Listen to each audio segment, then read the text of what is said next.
સુરતમાં ગેરકાયદેસર રેતી ખનનના ગોરખ ધંધા પર આખરે ભૂસ્તર વિભાગે કાર્યવાહી કરી છે। અનેકો ફરિયાદ બાદ ભૂસ્તર વિભાગના નવા વરાયેલા વડા દ્વારા પોલીસને સાથે રાખીને કાર્યવાહી કરીને 1.5 કરોડનો મુદ્દામાલ સહિત મશીનરી કબજે કરવામાં આવી છે। નવા આવેલા ભૂસ્તર અધિકારી રચના ઓઝાને મળેલી અંગત બાતમીદારો આધારે રોયલ્ટી ઇન્સ્પેક્ટર અરવિંદ ઠાકોર સહિત તેમની ટીમ દ્વારા રેતી ખનન સ્થળ પર દરોડા પાડી કડક કાર્યવાહી હાથ ધરવામાં આવી હતી, જેમાં ભૂસ્તર વિભાગે પોલીસને સાથે રાખી દરોડા પાડતા સ્થળ પરથી રેતી ભરેલ 2 ટ્રક અને 2 હિટાચી મશીન મળી આવ્યા હતા।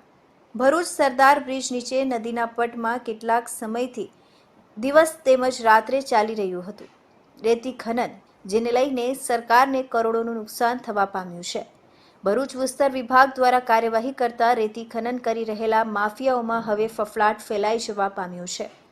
ભરૂચ ભૂસ્તર વિભાગની ટીમે દરોડા પાડી 2 હિતાચી મશીન તેમજ રેતી ભરેલી 2 ટ્રક સહિત 1 કરોડ 50 લાખનો મુદ્દામાલ જપ્ત કર્યો હતો।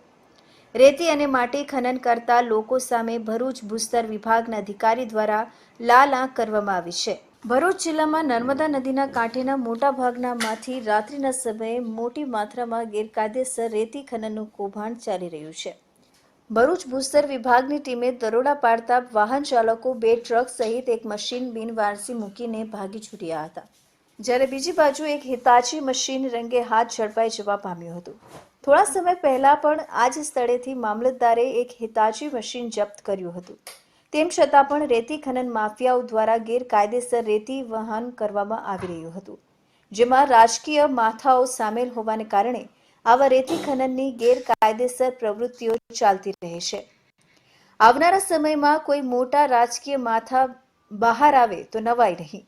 હવે જોવાનું એ રહ્યું કે ભૂસ્તર અધિકારી દ્વારા રેડ કરી 2 ટ્રક સહિત 2 હિતાચી મશીન જપ્ત કરવામાં આવ્યા છે, ત્યારે હવે સ્થળ માપની નિરીક્ષણ કરી કેટલો દંડ ફટકારે છે તે જોવું રહ્યું। તેમજ આ ઉપરાંત ભરૂચ જિલ્લામાં અનેક જગ્યાએ ગેરકાયદેસર રીતે રેતી તેમજ માટીનું ખોદકામ ચાલી રહ્યું છે, તો ભરૂચ ભૂસ્તર વિભાગના અધિકારી કડકમાં કડક કાર્યવાહી કરે તેવી માંગ ઉઠવા પામી છે। સુરત